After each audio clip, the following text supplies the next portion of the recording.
neste momento que a porteira de auditório faça a chamada dos presentes. O porteiro de auditório, perdão, que hoje é um menino, ele foi de manhã, ela foi de manhã. Por gentileza, o senhor faça a leitura dos participantes. Gostaria de dar boa noite, boas-vindas a todos. Para julgar o caso do Henrique Correia, para a presidência Maria Goré, à esquerda e ao corpo do Ministério Público, Maria Camila de Souza Arcanjo, Arthur Veras, Mariane Alves, Alice Dometer Ribeiro, Jordânia Wazenda Juvinho, Nicolas Manuel Vila Ramalho, Rafael Lopes da Silva Oliveira. E a defesa, Pedro Augusto Queiroz Chaves, Vanino Victor Chaves de Almeida, Maria Clara Simão Raimundo Lima, Arthur Henrique Melo Tavares, Vitória Gomes da Carvalho e Ícaro Lucas Lima da Silva. E ao corpo dos jurados, Odilândia Júnior Zacarias de Souza, Guaracide Paiva, Elda Maria Sabino, Marconi Gomes, Ananda Tavares Ferreira, Emuel Oliveira Machado, Gustavo Virgínio da Silva, Emanuel Antônio dos Santos, Samara do Paiva Lacerda, Leonardo Johnson Amigo, Guilherme Silva e Souza, Maria Júlia de Castro Ribeiro, Luiz Miguel Tantas Pessoa, Thalita Arnaldo Almeida, Tayane Augusta Ferreira Costa, Denis Martins Teodoro e Ilza Maria da Silva Mendes. Esta presidência solicita a senhora escrivã que faça a leitura do libelo acusatório, por gentileza. Boa noite a todos. Em consonância com o artigo 121, parágrafo 2º, inciso 3º e 4º, e o artigo 29, ambos do Código Penal Brasileiro, e de acordo com os ritos estabelecidos no artigo 406 e demais artigos subsequentes, quanto aos jurados do Código de Processo Penal, apresenta-se libelo acusatório nos seguintes termos. Em 17 de agosto de 2016, na cidade de Piores, na província de Guadalajara, Espanha, François Patrick Nogueira Gouveia praticou homicídio que vitimou Janaína Santos Américo, esposa de seu tio, Maria Carolina Américo, sua prima de 3 anos, e Davi Américo Campos Nogueira, seu primo de 1 ano. Momento após o qual começou a dialogar com o acusado Marvin Henriques Correia, por intermédio de comunicação via aplicativo WhatsApp, expondo todos os pormenores das condutas perpetradas e adiantando estar aguardando o instante de ceifar a vida do último integrante da família, Marcos Campos Nogueira, tio de François Patrick Nogueira Gouveia, o qual foi posteriormente assassinado. Consta nos autos que, quando François Patrick Nogueira Gouveia demonstrou sinais de esgotamento diante da longa espera de seu tio, sugerindo que tendia ao abandono da empreitada criminosa, Marvin Henriques Gouveia o incentivou a persistir em seu atroz projeto originário, o qual foi concretizado, além de se abster à morte do último integrante da família, ao não recorrer às autoridades, fossem elas brasileiras ou espanholas. Cabe destacar que as referidas conversações vieram à lume em virtude de um descuido de Marvin Henriques Gouveia, que logrou emprestar o seu celular a um conhecido, Vitor Lincoln de Araújo Tavares, o qual, ao tomar conhecimento de seu teor, registrou-as em mídia devidamente encaminhada às autoridades policiais.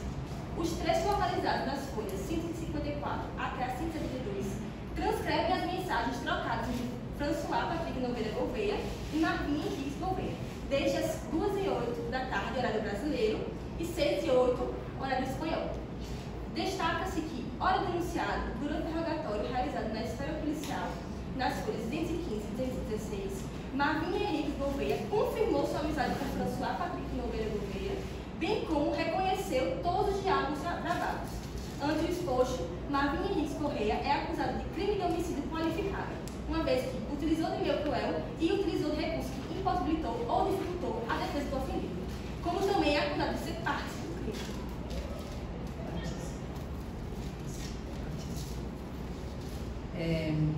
Antes de iniciar da palavra à acusação, esta presidência gostaria de solicitar aos membros do corpo de jurados que permanecessem absolutamente em silêncio durante os debates. Nós estamos aqui fazendo uma simulação que deve obedecer os critérios de um júri real, pelo menos em alguns aspectos. Como nós não teremos depoimentos nem oitiva de testemunhas, iniciaremos logo com a apresentação da palavra da acusação. Mas os senhores jurados estão vedados, os senhores jurados conversarem entre si durante todo o período da realização do julgamento. até o final, quando serão chamados a votar secretamente e depois, quando faremos a leitura do resultado. Muito bem, esta presidência concede a palavra agora aos representantes da acusação pelo período de 30 minutos. Por gentileza. Boa noite, excelências. A princípio, é importante citar o fato de que, na noite de 17 de agosto de 2016, Marvin, que estava no apartamento, recebeu, naquele mesmo momento, uma mensagem de seu amigo Patrick. Essa mensagem se tratava simplesmente de que Patrick dizia haver matado a própria família. Supostamente, o acusado disse que acreditava se tratar de uma brincadeira, mas logo ele foi forçado a ver a realidade e materialidade dos fatos quando recebeu imagens do assassinato de Janaína, sua tia, que foi cruelmente apunhalada no pescoço e caiu na cozinha de costas enquanto lavava as pizzas que foram trazidas por Patrick naquela noite, 2 meses depois deles não terem se visto, pois Patrick já planejava o assassinato por tanto tempo. E do lado, 2 crianças que estavam paralisadas enquanto assistiram Patrick encerrar a vida de sua mãe. Os corpos foram cruelmente assassinados e essas foram as imagens que Marvin recebeu. Logo em seguida, ele, que estava, como já foi dito, em seu apartamento, próximo do computador, com acesso à internet, os pais no quarto logo ao lado, que tinha em suas mãos provas suficientes para ir em qualquer delegacia ou até mesmo pesquisar na internet o número da polícia de Pios ou sequer da Espanha, optou por fazer algo muito pior do que a omissão, o silêncio ou o medo de não agir.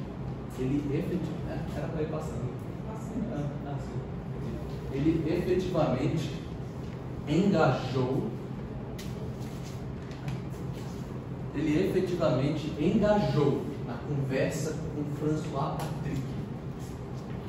E nesse ato, ele incitou, educou, incentivou, como já foi citado, a François a permanecer no crime. E uma das mensagens mais cruéis que estão registradas nos atos da conversa entre Patrick e Marvin, Patrick revela a Marvin que quer ir para casa, tomar um banho, passar um perfume e dormir leve. Marvin responde com uma pergunta: quanto tempo você precisa chegar em casa? E rapidamente manda as seguintes mensagens: fica aí, tranquilo. Tranquilo foi a palavra que ele usou, demonstrando total apatia com a vida dos assassinados, frieza e até um tom sarcástico, pois nessas mensagens que ele compartilhava antes e durante o processo, havia risadas a todo momento. É importante para o júri julgar de que François e Marvin estavam engajados em uma conversa não por 5 ou 10 minutos, não por 1 hora, mas ao longo de toda a noite e duração do crime. Marvin esteve constantemente conversando com o assassino da família. E assim ele continuou. Quando Marcos, tio de Patrick, chegou em casa e foi assassinado, olhando nos olhos de Patrick, Marvin ainda continuou na conversa, não se ausentando. Ele quis auxiliar o amigo como pôde e encobrir o assassinato. Entre as mensagens estavam simplesmente links sobre quanto tempo demora para um corpo apodrecer. Estava uma mensagem de incentivo para limpar isso daí e até a cogitação de que quando o Patrick sugeriu: estou pensando em enterrar, alugar um carro, pegar os corpos que estão lacrados e enterrar lá fora, Marvin ia falar: é para fazer isso mesmo. E nisso, doutores, não foi nem mesmo o fim, porque, como já foi dito, nos dias em que se seguiram um assassinato ao qual Marvin se tivesse agido, poderia não só mesmo ter acelerado o processo de captura de Patrick, como possivelmente salvado a vida de Marcos. Marvin permaneceu sem dizer nada, em silêncio. Ele não ficou assim por uma semana novamente, por 2. Ele permaneceu assim no conforto de casa, com todos os recursos à sua mão, com todos os prints possíveis do mundo, em silêncio por semanas. E não só isso, jurados, quando Patrick retornou a João Pessoa, foi Marvin quem o acompanhou para o funeral de Janaína e o resto da família. E diante... Já estou de ordem, excelência. Não posso mudar. Retire, por favor, excelência. O motorista está inventando um novo caso. Sim, já retirou. Peço ao Conselho de Sentença que não leve em conta essa informação, por gentileza. Retirado, sim? Sim. Mas muito bem. Nas semanas que se seguiram, ainda assim, da investigação, Marvin permaneceu em silêncio enquanto a notícia se espalhava, enquanto tudo acontecia, enquanto o Fantástico divulgava todo o caso em rede nacional. Marvin nem sequer mexeu um dedo para denunciar o amigo. Por isso, quando a polícia espanhola, a Guarda Nacional, publicou em rede aberta que tinha certeza de que era Patrick, foi aí que Marvin começou a agir. Mas não para simplesmente denunciar, auxiliar as investigações. Ele agiu para encobrir as provas. Pensou que seria preso algumas semanas depois que manteve toda essa conversa com Patrick, foi preso. Mas Marvin, ao longo de toda a conversa, não denunciou, não agiu novamente. Ele apagou toda a conversa do WhatsApp. Mas antes disso, ele printou, gravou a imagem do WhatsApp, jogou em sua galeria e apagou as fotos. Mas antes, ele tirou um único print da lixeira com toda a conversa do WhatsApp e enviou para os amigos. Não consta. Consta. Não. Retire, excelência. Na dúvida, retire, excelência. Por gentileza, peço. Excelência, por favor, silêncio. Peço novamente ao Conselho de Sentença que não leve em conta essa informação, uma vez que ela não consta nos autos.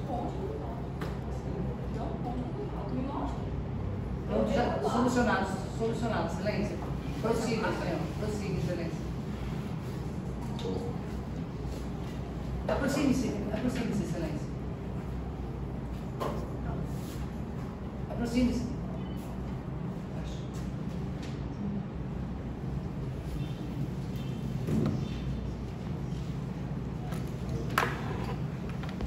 Para finalizar a postura desse caso, François e Marvin não teriam esse vínculo com a conversa, já que o celular teria sido vivo. Mas como foi dito na citação, o celular que foi descartado por Marvin acabou nas mãos de Vitor. E automaticamente, quando viu aquelas imagens, foi um horror tão grande que ele imediatamente fez o que Marvin, que poderia alegar o surto, poderia alegar choque, não fez ao longo de todo o período entre agosto até outubro. Ele levou o celular para a polícia e mostrou a conversa do WhatsApp. Questão de ordem, não foi Vitorino que levou o celular à polícia, isso está nos autos. Isso está nos autos. Excelência, essa presidência alerta na possibilidade de anulação de determinadas situações dentro do júri quando alegadas fora dos autos. Por gentileza, elimine essa prática. Eu peço perdão, porque dessa vez eu ouvi na portaria e acabei... Prossiga. Peço ao Conselho de Sentença que não leve em conta essa informação.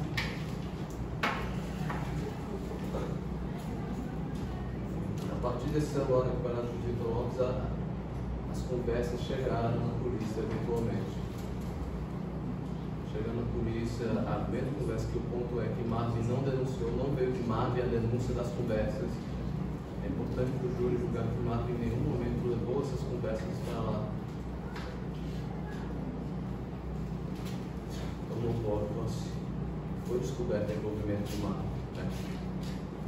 Por isso, a promotoria deseja que esse caso seja solucionado, pois enquanto Marvin estiver solto, poderá haver uma futura jurisprudência de que aquele que instiga o crime, que estava presente numa conversa durante todo o momento, Patrick,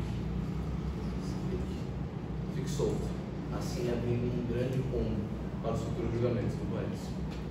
Muito obrigado.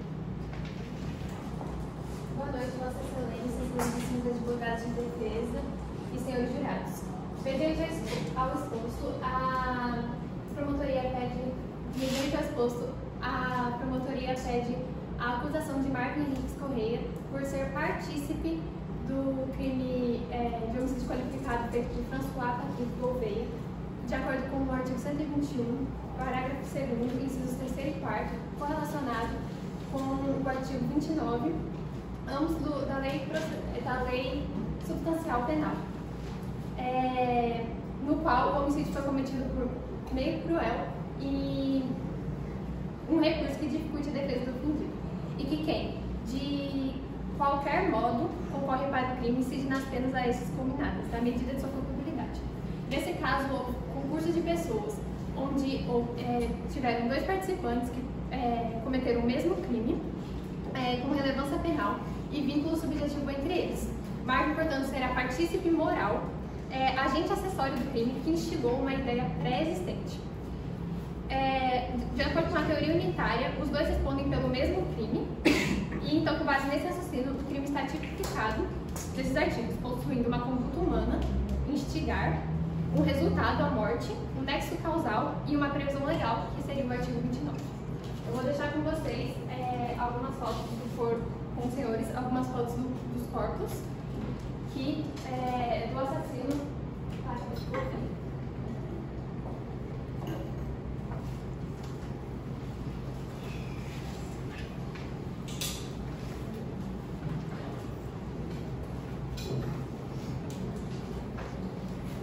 Boa noite, Excelência. Boa noite, Excelência da Defesa.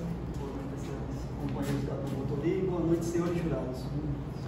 Bem, primeiramente, vale salientar que o crime foi no Brasil. O crime foi no Brasil. O crime de Marvin foi no Brasil. O assassinato ocorreu na Espanha, mas Marvin estava aqui, trocando mensagens e dando apoio psicológico. O réu é imputável. O réu é imputável e ele pode ser punido. Por que ele pode ser punido? Porque ele já era maior de 18 anos e ele não tem nenhum problema mental. Ele passou por análise psicológica e ele estava em sã consciência, sabendo o que estava fazendo. Bem, aqui eu vou citar um pouco das mensagens, todas as mensagens no auto do processo. Por que eu vou citar as mensagens? Porque as mensagens são a prova. As mensagens são a prova material de que Marvin participou do assassinato de Marcos. Bem, é um caso muito complicado, é um caso de um extermínio de uma família, é o caso de corte de cadáveres, de ocultação de cadáveres, é um caso muito difícil, é um caso que dói muito. E também foi perpetrado esse caso com meios cruéis e sem a oportunidade de defesa da vítima. Uma vez que não se esperava, ele alega nas mensagens que chegou com pizzas, como um dia qualquer, Patrick chegou na casa da família com pizzas, e quando a mulher virou as costas para lavar as pizzas, ele cortou a garganta dela. Depois ele assassinou as crianças de 3 e 1 ano de idade, e ele relatou isso a Marvin, esse assassinato. E depois ele, posteriormente, esquartejou as vítimas. E também mandou fotos para Marvin. Mas por que Marvin? E por que mandar para Marvin? O próprio Marvin responde isso. Porque, para Patrick, Marvin alega em seu depoimento, que consta nos autos do processo, que para Patrick, Marvin era o seu único amigo de verdade. O seu único amigo de verdade. Para Patrick. E essa importância se configura ainda mais quando se vê algumas mensagens do tipo que Marvin fala para Patrick, que Patrick fala para Marvin, na verdade. Você é doente feito eu. Doente, entenda-se por doente como insensível, como frio. Você é frio como eu. Objeção, excelente para usar o que para matar. Ordem, por favor. Ordem, por favor. Pois não? Eu não estava usando. Você está pedindo uma parte ou Não, Excelência objeção, quer? aumentativo. Só o que gostaria de dizer, Excelência? Ele está afirmando que ser doente é ser frio, mas isso não tem uma Um momento, é argumentação, Excelência, mantido, é argumentação só. É argumentação. Pode continuar. Calma. Pode continuar. E Marvin fala em seu depoimento, novamente vou reafirmar, que Patrick entendia ele, Marvin, como seu único amigo. E Marvin reforça essa influência emocional e psicológica que tem sobre Patrick com mensagem do tipo: te amo, Patrick. Ele fala para Patrick depois de ver corpos esquartejados, com mensagem do tipo: até mais, meu papai querido. Vê só, depois de ver uma família totalmente esquartejada. E aí, além do mais dos 3 que ele já tinha esquartejado, ele já tinha matado Marcos, no contexto dessa mensagem. Bem, após demonstrar toda essa importância que Marvin tinha para Patrick, que a opinião de Marvin tinha para Patrick, vou falar um pouco das mensagens, objetivamente. Marvin começa, até onde temos provas, recebendo mensagens de Patrick, onde ele alega que matou os 3 integrantes da família, a mãe e as crianças. Manda fotos e também manda, como é que eu posso dizer, opiniões sobre o que ele estaria pensando em fazer com os corpos. Marvin, ao receber essas informações, não demonstra medo, não demonstra indignação, não demonstra espanto, por sinal ele demonstra conhecer Patrick muito bem. Ele ri da situação, ele ri de uma criança partida ao meio. Objeção, não há foto de criança partida ao meio nos autos. Ah, nos autos. Momento, aproxime-se, por favor, doutor. Os 2, ambos aqui, por favor.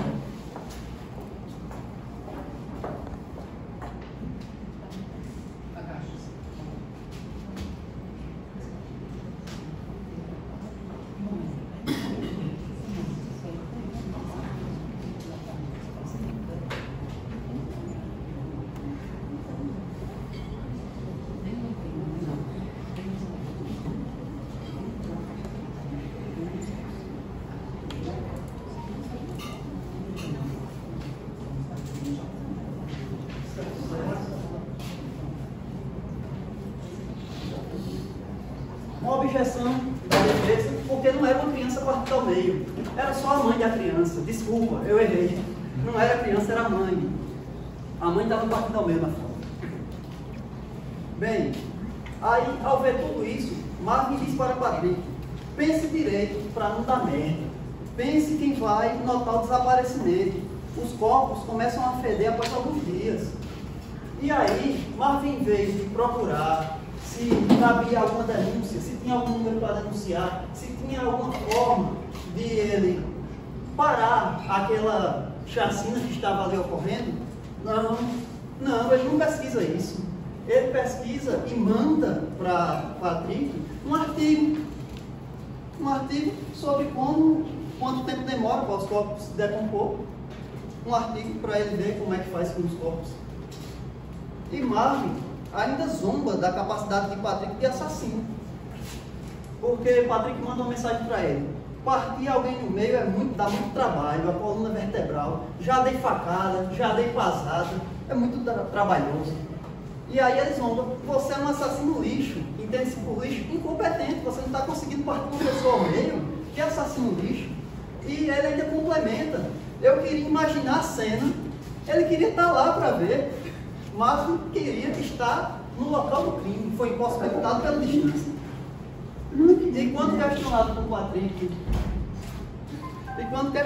Patrick, sobre como ele iria reagir, como é que tu ia reagir, Marcos? Se tu estivesse aqui, eu ia rir, tipo, muito engraçado, uma família assassinada, uma chacina. E mesmo após estar nítido para o Marcos a capacidade letal de Patrick, ele nada fez para impedir o assassinato de Marcos. Pelo contrário, ele deu apoio intelectual e instruções, enquanto Patrick aguardava a chegada do seu tio. Instruções essas, nas mensagens também. Cuidado para não desmaiar de fome e não conseguir finalizar a vítima. Instruções essas. Concentra, não falhe, boa sorte. Ele ainda estava achando que era uma brincadeira, depois de ver os corpos, depois de ver 3 pessoas assassinadas. O Marvin estava achando que era uma brincadeira. Ele mandou concentra, brincando. Ele sabia que Patrick iria assassinar Marcos. E ele estava participando desse assassinato desde o início até o desmembramento do corpo. Ele participou de todo o intercrimes. Todo. Então, vamos finalizar essa parte. Marvin é partícipe do assassinato de Marcos. Ele participou do início ao fim do assassinato. Marvin foi indiciado por estupro de vulnerável. Ele estuprou uma menina de 13 anos. Marvin estuprou uma menina de 13 anos. Já foi absolvido por esse caso. Consta nos autos. Peço questão de ordem. Questão de ordem? Ok. Qual é o momento, Excelência? Qual é a questão de ordem? Ele fala que esse caso já foi absolvido. Ele fala que ele é culpado. Ele foi absolvido, ele estuprou não. Ele foi absolvido por quê? Se ele foi absolvido, Excelência, eu pedi que não pode haver debate entre ambos agora. Eu estou respeitando outra coisa. Tem que haver um momento certo. Portanto, se ele for esse tempo pode ser descontado, não. Sim, vai ser descontado. Excelência, pergunto aqui. Houve ou não houve a culpa do acusado que o senhor está falando? Houve, ele foi iniciado por estupro. E ele absolvido. Só um momento. De vulnerável. Vulnerável. Um momento, por favor. Podemos explicar o caso? Ou não? Ele foi indiciado por estupro de vulnerável de uma menina de 13 anos e foi absolvido por não ter ainda a súmula vinculante do STJ que Foi mal. Não, mas qual foi a sentença? Eu quero saber a sentença. Ele foi absolvido, acabou de dizer. Exatamente, só para deixar claro. Absolvido, tá? Administrar o seu tempo, doutor. Por Tá, favor. tudo bem. Por favor. Lembre-se do motivo aí da absolvição. Ele não foi absolvido, minha gente, porque ele não cometeu o estupro, senhores. Ele foi absolvido porque foi dito que a relação era consensual. Porém, relação com menor de 14 anos, seja consensual ou não, é estupro de vulnerável. Estudiosa. Como então por que não foi absolvido? A senhora está duvidando do potencial da justiça brasileira? a justiça ética não tinha essa Momento. Não pode continuar assim, por favor. Chega. Vamos, por favor. Não dá.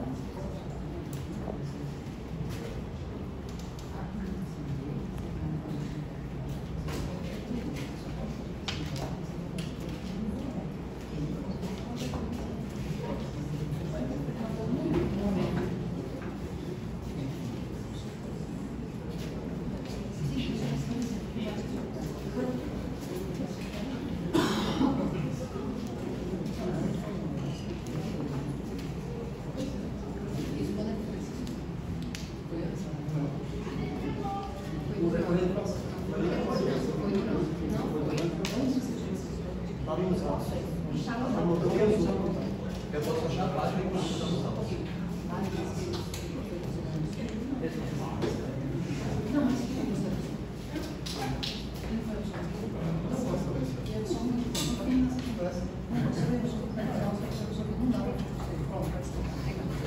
Então eu gostaria de finalizar a minha fala e passar a palavra para as outras colegas de promotoria com a frase de Vitor Hugo. Quem poupa o lobo sacrifica as ovelhas. Não podemos deixar um cidadão desse calibre, um cidadão com essa, que já mostrou essa periculosidade que ele tem, dentro da sociedade, convivendo com seus familiares, podendo estar com suas filhas, no futuro com seus filhos, com seu pai, com sua mãe. Um cidadão desse, o lugar dele é na cadeia.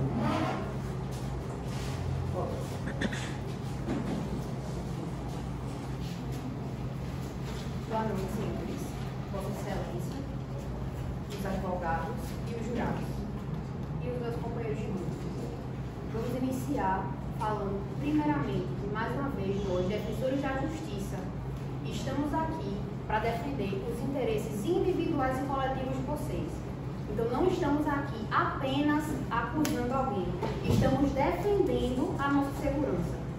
Mais uma vez, durante alguns depoimentos de Marvin Henriques Correia, ele fala que não sabia que estava cometendo crime, ele estava apenas conversando. Entretanto, no artigo 21 do Código Penal, está explicitamente falando que não se pode alegar o desconhecimento da lei em razão de não ser punido. Ou seja, ele não pode hoje chegar e dizer: eu não sabia que eu estava cometendo um crime, porque o crime que ele cometeu foi no aparelho celular. Ele poderia simplesmente ter tirado da conversa durante o momento de todo o auxílio dele naquele caso, e poderia ter pesquisado: será que o que eu estou fazendo é crime? Será que o que eu estou fazendo vai afetar a vida de alguém? Será que o que eu estou fazendo vai prejudicar a mim? E em momento nenhum ele se esforçou, ele sequer parou para pensar que poderia simplesmente ter saído daquela simples conversa de WhatsApp, que ele alega não ter sido crime, e ter pesquisado o que será que o Código Penal diz sobre isso. Além disso, vale ressaltar mais uma vez que ele está sendo acusado, denunciado hoje, pelo artigo 121 do Código Penal, incisos 3 e 4, e pelo artigo 29, que fala do concurso de pessoas. Esse concurso de pessoas é muito importante que vocês lembrem que ele fala sobre a participação intelectual de Marvin Henriques Correia nesse crime. Então, vale lembrar sempre desses artigos, porque eles serão muito importantes para o decorrer desse processo. Boa noite, Vossas Excelências, advogados, meus companheiros e aos senhores jurados. Estará circulando entre os senhores agora todos os prints, se eu não me engano são 104 capturas de tela, das conversas entre Marvin e o seu amigo assassino Patrick. Então, fazendo, senhores, uma breve análise cronológica, o acusado cumpria medidas cautelares desde 2016, que foi o ano do crime, certo? Só que em 2019 foi indicada pelo Ministério Público do Estado da Paraíba uma suposta violação da tornozeleira eletrônica. E essas fotos, senhores, também estarão circulando entre os senhores. Assim sendo, a defesa alegou que foi por mau uso. Só que se foi por mau uso, por que o condenado ele não foi procurar a polícia?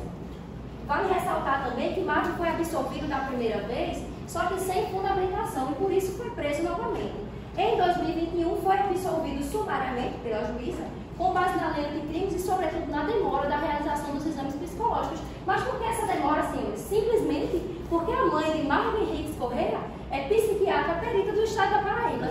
E assim, nenhum dos outros. Ela não é, porque ela já faleceu em 2013.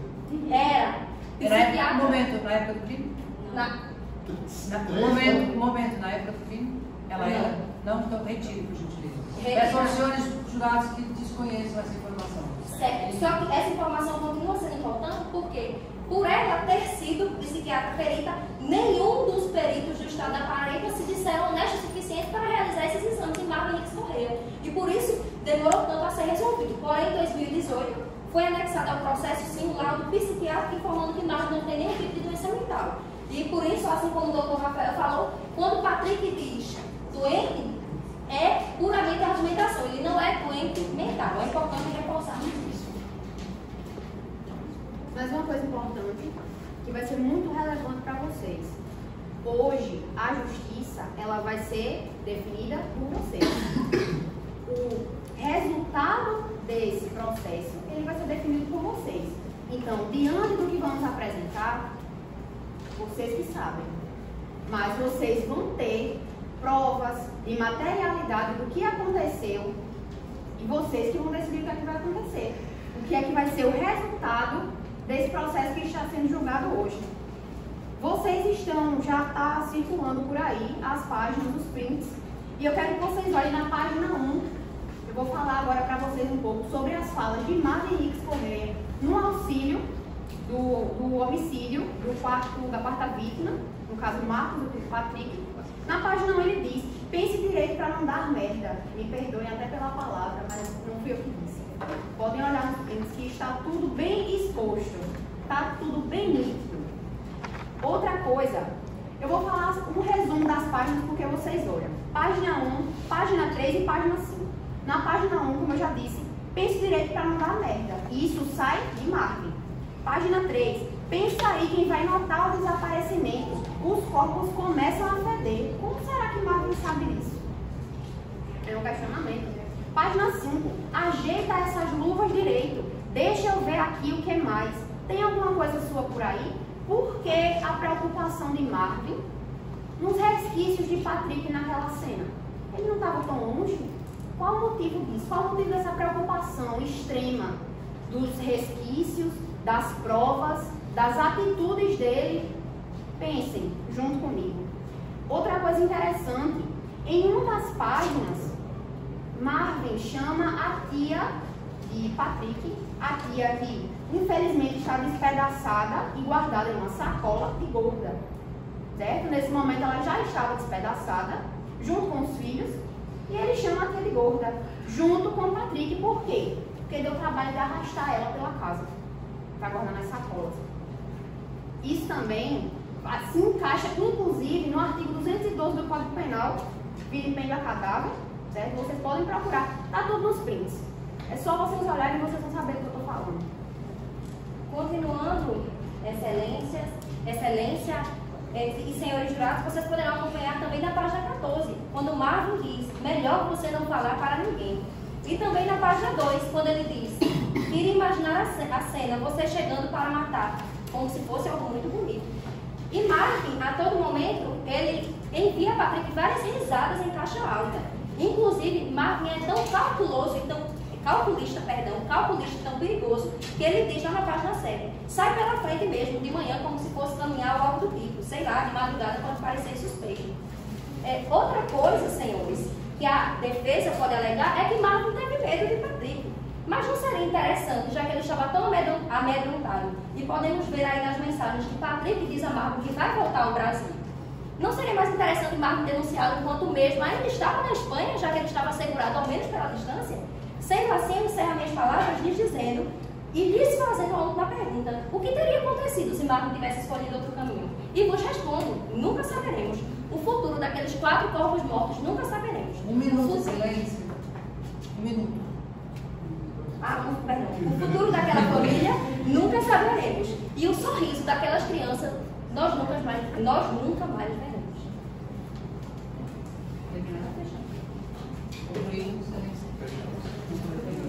Essa presidência agradece a participação da bancada da Secretaria e nesse momento passa a palavra à bancada das defesas que terá 30 minutos para fazer sua exposição.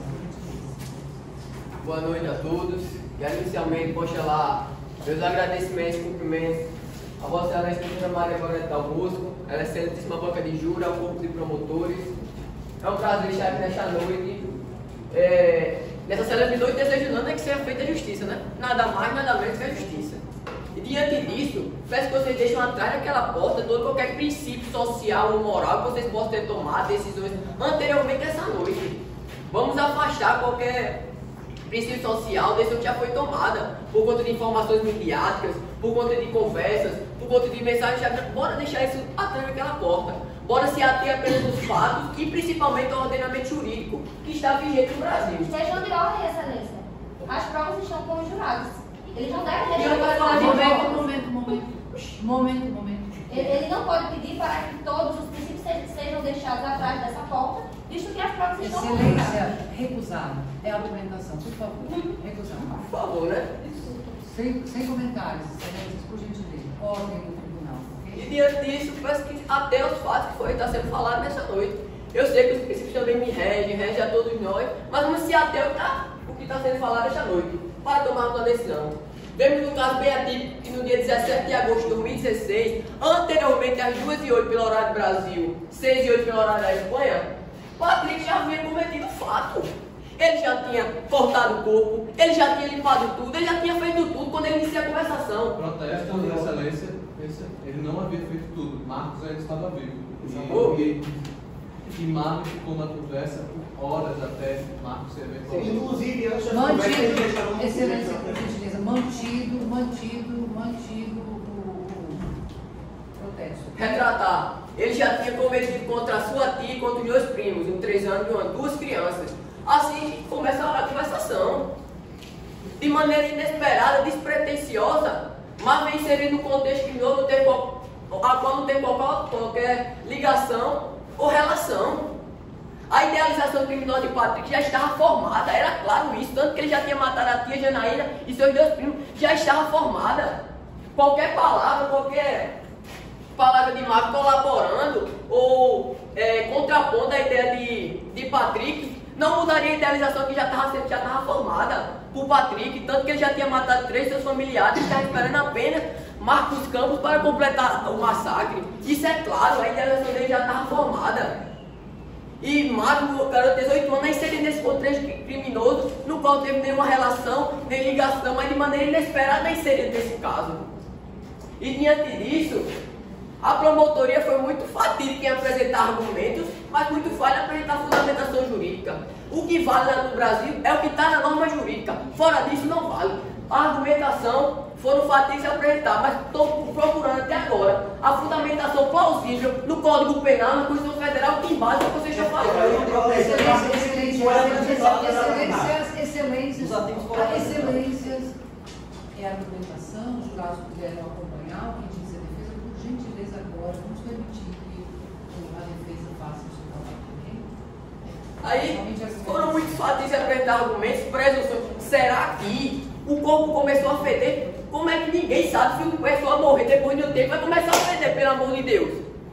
Eu acho que qualquer um aqui no jurado que uma pessoa morrer aqui passar 2 dias, não sabe que vai começar a feder. Pelo amor de Deus, começar a falar desse tipo de coisa. Será que a gente não trabalha com presunções? A jurisprudência já fala. A gente trabalha com indícios, não presunções. Indícios é o que trabalha. Será que o que aconteceu, não trabalhamos com presunções, trabalhamos com fatos e indícios. E os fatos não foram apresentados.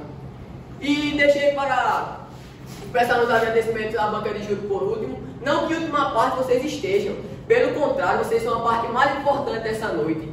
Vocês são verdadeiros heróis. Importância que não é dada por mim, é dada pela Constituição Federal, lhe dando competência para poder julgar crimes dolosos da vida. Então, diante disso, se amostra a idoneidade de vocês pela sociedade, o respeito que vocês têm diante da sociedade. E por isso peço que o arquiteto do universo pode dar sabedoria nesse julgamento e que vocês não possam ser assoldados pelos balões da consciência ao cair da noite. E diante disso, Excelência, nós pedimos direito à resposta para a análise da defesa. Excelência, o senhor terá direito à réplica depois. Boa noite, Excelência. Boa noite, excelentes promotores. Boa noite, juízes de fato. Eu peço que vocês façam valer o nome que vocês são chamados juízes de fato e julguem os fatos. Deixem os juízos de valores desta porta, certo? Respeitem o princípio da presunção da inocência e vamos até aos fatos. Mas para nós compreendermos este caso, é necessário que nós entendamos algumas coisas, como o que é que nós entendemos como crime, né? O crime, segundo o nosso ordenamento, que adota o aspecto analítico, o crime é um fato típico e ilícito. A partir da junção desses 2 elementos, nós temos um crime. Mas se há ausência de um desses elementos, nós não temos um crime. E aí, para que tenha um fato típico, é necessário que nós tenhamos alguns elementos também, como a conduta dolosa e o resultado, que é ligado através do nexo causal. O fato típico, ele deve se ater a tudo o que diz na lei. Se a lei diz que X e X é crime, aquilo vai ser crime. Portanto, se na lei faltar uma vírgula, não cabe a nós colocar essa vírgula. Neste caso em específico, o que a promotoria diz que Marvin fez é que a conduta dolosa dele foi instigar homicídio. Alguém conhece essa conduta? Porque eu não conheço instigar homicídio. Não falamos instigar homicídio, falamos partícipe de homicídio. Partícipe. Por gentileza, o senhor terá a oportunidade de réplica. Consta nos autos a acusação. Por gentileza, a gente sem debate agora. Bom, o que a promotoria diz nos autos é que ele está sendo acusado de instigação ao homicídio. Porém, a gente sabe que isso não é um fato típico, certo? Não é dotado de tipicidade. E aí que o resultado... Excelência, protesto. No artigo 13 do Código Penal, que é o parágrafo 2º, que a omissão é penalmente relevante quando o omitente devia cuidar de prejudicar o resultado. Ou seja, mas não poderia punir a polícia. Pois, Excelência. A acusação terá só um momento de réplica. Mas há um conteúdo social totalmente incompleto. Excelência, por favor, essa palavra.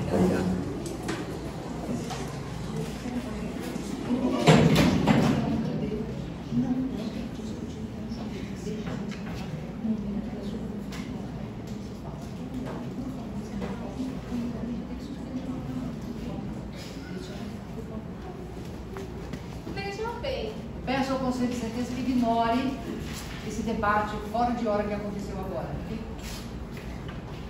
Veja bem, voltando ao assunto, consta nos autos que a promotoria faz a analogia entre a tipicidade e que a tipicidade seria a conduta de Marvin, né, a conduta dolosa dele, seria essa de instigar homicídio. E que o resultado foi a morte do tio de Patrick. Que consta-se, né, vale salientar que Patrick é o único assassino desse caso. E que aí a relação entre o nexo causal seria a relação entre isso. Só que a partir disso a gente nota que instigar homicídio não é crime. Não está previsto. E veja, eu estou falando de instigar homicídio. Não estou falando de outros crimes que ele pode ter cometido. Bom... Protesto. Artigo 122 do Código Penal que mostra que Excelência, vou insistir, por gentileza. Vossa Excelência terá um momento da sua réplica. Mais um protesto dessa natureza inadequado, eu vou ter que suspender o julgamento. Pois não? Pode continuar, Excelência. Bom, para termos noção, essa conduta de Marvin, ela não constitui sequer um ato preparatório. Ainda que constituísse um ato preparatório, o nosso ordenamento ele não pune um ato preparatório. Certo? Então, assim, a gente pode notar que existe um certo vácuo legal, né? Embora a conduta dele seja reprovável, eu não aprovo, certo? Vale salientar que aqui o corpo da defesa também não aprova determinadas condutas. Claro, é imoral. Qualquer pessoa que compartilha de alguns princípios vai reprovar. Mas vale salientar que ele também tem direito à defesa. Ele também tem direito de ser considerado inocente. E cabe ao judiciário entender os seus limites. Esse vácuo legal não pode ser preenchido pelo judiciário. Se existe um vácuo na lei, não cabe ao juiz querer inventar a lei, querer inventar princípio. Faça um requerimento para o legislador, um projeto de lei. Pronto. Aí, sobre a necessidade, quem sabe seja aprovado. E aí a gente adentra também no princípio da reserva legal.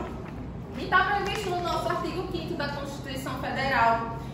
E também trata-se de uma cláusula pétrea que diz que, para que o crime exista, tem que existir uma lei que puna esse crime. Você não pode ser condenado por um crime que não está previsto na lei. Se não está escrito, não tem pena. Se não está escrito, não tem crime. Você não pode ser punido. Certo?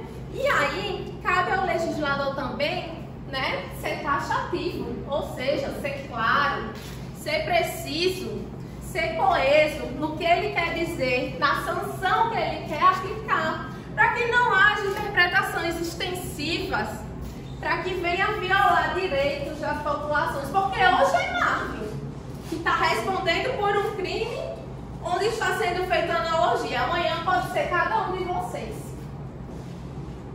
É bom a gente se colocar no lugar do outro.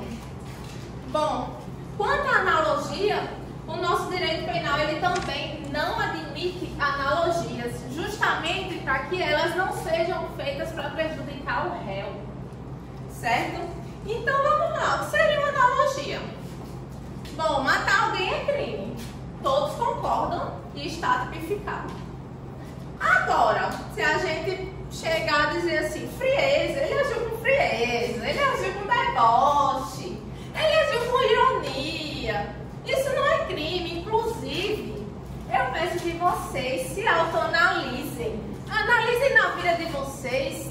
Quantas vezes vocês não agiram com frieza, com deboche, com ironia, com sarcasmo? Esses vários outros recursos, eu quero saber se constituíram crime e se vocês precisaram responder por causa disso. Não precisaram, né? Imagina, toda vez que o judiciário entender que eu fui irônico no momento errado, eu tenho que responder por causa disso. Cadê a segurança jurídica? O Estado ele tem que entender que ele tem um poder, mas ele também tem que aprender a dosar esse poder, para que ele não venha violar a dignidade humana de ninguém. Primeiramente, a dignidade do réu. Primeiramente, a vida e depois os outros princípios. E aí que o judiciário se apegue à função principal dele, que é julgar e não legislar. Porque nós também queremos justiça. Assim como a promotoria, nós também queremos justiça, mas a gente não quer a qualquer custo. Passo a palavra para a doutora Clara. Muito boa noite a todos. Queria reiterar primeiramente os cumprimentos que já foram colocados aqui pelos meus colegas. O nosso único objetivo essa noite é justiça, e nada mais do que isso. Partindo dessa premissa, eu queria tratar com Vossas Excelências sobre a denúncia da promotoria, na qual eles afirmam que Marvin ele se esquivou de obstar a morte do quarto elemento, o Marcos e o Patrick, o único e verdadeiro assassino de toda essa empreitada criminosa. Vamos falar um pouco de lei? A omissão penalmente relevante, o qual a promotoria trouxe até de forma errônea, ela está no artigo 3, inciso 2º, e ela fala que a omissão ela é penalmente relevante quando o omitente tinha o dever e o poder de agir. E esse dever e esse poder é muito claro, não supre de expectativas, como a promotoria falou. O dever e o poder, ele é para pessoas que portam o status de garantidor, da posição de garantidor. Eu vou citar um exemplo para os que não conhecem esse termo, para que fique bem simplificado. A nossa querida promotora Marralha, por exemplo, pernambucana, se um dia decide ir conhecer as belas praias paraibanas, e lá, na orla de Cabo Branco, por exemplo, ela vê Nicolas sendo afogado. E Nicolas está lá pedindo, socorro, eu vou morrer, alguém me ajude. E Marralha, a pergunta que fica é, Marralha ela tem alguma obrigação de ajudar, de denunciar? E eu peço que Vossas Excelências se afastem dos princípios morais. O que cada um faria, o que está na consciência individual de cada um, isso é da conta de vocês. Nós estamos hoje aqui para tratar sobre lei, para tratar se é crime ou se não é crime. Marralha, em sua posição civil, não tem qualquer obrigação de se envolver nessa situação. Em contrapartida a isso, o salva-vidas, que está lá na sua torre, trabalhando, por mais que Nicolas seja seu inimigo mortal, ele tem a obrigação de tentar evitar esse acidente. Isso porque ele porta de um status de garantidor, uma posição de garantidor. Qual é outro grupo que porta dessa posição de garantidor? O grupo dos policiais, até mesmo os pais, que têm que proteger a vida de um menor de idade. Marvin Henriques, aos 18 anos de idade, que sequer tinha terminado o colégio, estava no último ano da escola, ele porta de agente garantidor, de posição de garantidor, de ter a obrigação penal de denunciar um crime que está acontecendo a mais de 6 mil quilômetros do Brasil, um crime que está se passando em solo espanhol. Até para uma autoridade é difícil saber como agir numa situação dessa. Qual é o limiar? Lei brasileira? Lei espanhola? O que é que você faz numa situação dessa? Porque a promotoria fala de uma forma como se isso aqui fosse Netflix. Os filmes que a gente gosta de assistir, de FBI, de CSI, de CIA, mas isso aqui é a vida real. Questão de ordem, você está ridicularizando, desvalorando a promotoria. Silêncio. argumentação, vou desconsiderar a sua observação, ok? Argumentação. Obrigada. A promotoria coloca dessa forma: porque ele poderia ter ligado, ele devia ter feito, e se ele conseguisse? Gente, isso aqui é lei. Omissão penalmente relevante, pessoas que têm status de garantidor. Marvin, aos 18 anos, não tinha terminado a escola. Qual é a posição de garantidor que ele tem? O que fazer numa situação dessa? Um crime se passando em solo espanhol, a mais de 6.000 quilômetros de distância. Como agir? Ligar para quem? Vai ligar para 190? 190 de duas uma. Ou vai achar que é trote, ou no mínimo vai dizer que não é da competência deles. Aí você fala, vai para onde? Liga para a Polícia Federal, liga para a Guarda Civil Espanhola. Olha que coisa louca que a gente está aqui hoje falando. Como agir numa situação dessa?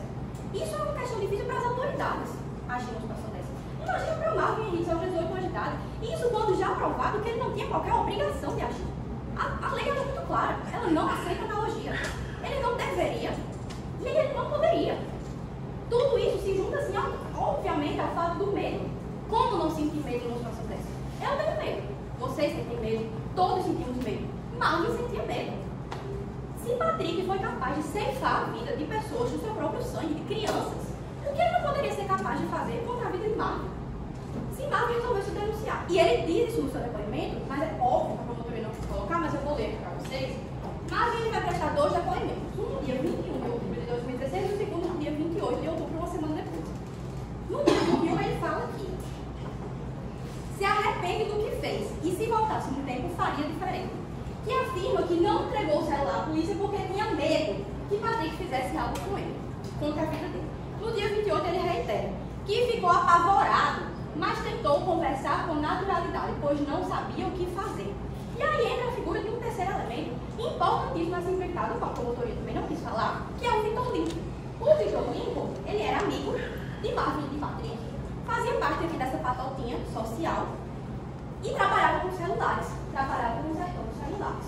Um belo dia, Marvin, ele empresta o seu celular para Vitor Lincoln para realizar um serviço. Eles fazem com troca, não sei exatamente, mas Vitor Lincoln ficaria com o celular de Marvin e prestaria um serviço. Vitor Lincoln vai fazer o backup, vai resetar o celular, quando ele se depara com todas essas mensagens que vocês viram, com todas essas fotos aí, que são cruéis, são terríveis. Não só para a gente aqui, como para todos vocês, quem está preparado para lidar com esse tipo de conversa e com esse tipo de foto.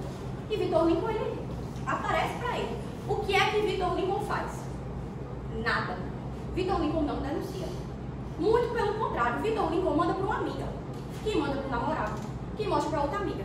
Várias pessoas sabiam disso. Ninguém denunciou. Isso está nos autos. Até que isso chega na mão da Polícia Federal. E a Polícia Federal chama o Vitor Lincoln para depor. E aí Vitor Lincoln diz no seu depoimento que pensou, palavras de Vitor Lincoln, que pensou em entregar as conversas à polícia, mas ficou com medo, pois Patrick acabaria sabendo. Ou seja, não só Marvin, não só Vitor Lincoln. Quantas pessoas viam essas conversas? Quantas pessoas deixaram de denunciar? Não existe obrigação. Não existe obrigação. E Vitor Lincoln segue dizendo que quando procurou saber de Marvin sobre as conversas, Marvin disse que não achava aquilo bonito e que não entregou a conversa à polícia porque também tinha medo. Que ele disse que apenas procurava manter as aparências com Patrick. Isso está nos autos, nos depoimentos. Minhas considerações finais, eu deixo aqui um exemplo cotidiano. Quantos de nós, dessa sala, de João Pessoa, diariamente não passamos pela Avenida das Pessoas, pela BR-230 e vemos um acidente? Um motoqueiro caiu no chão, um acidente de trânsito, um carro batido, um atropelamento, o que seja. Quantos de nós, pensem no âmbito nacional, no âmbito da cidade, tudo, realmente, diariamente, cotidianamente, paramos, prestamos socorro, denunciamos, ligamos para o SAMU? A grande maioria vai passar reto, por mais que isso esteja previsto no Código de Trânsito Brasileiro. E ainda assim as pessoas não fazem. Se a promotoria, que é o que eles querem fazer aqui, criar a lei, a partir de hoje, qualquer pessoa que tiver conhecimento sobre um fato criminoso, que passar, vai vir aqui ser indiciado por homicídio. E se coloquem nessa situação. Se Vossas Excelências forem chamados para depor, porque passaram na BR-230 e não pararam para ligar para o SAMU ou para ligar para o 190. Quantos diriam? Não fui eu que atropelei.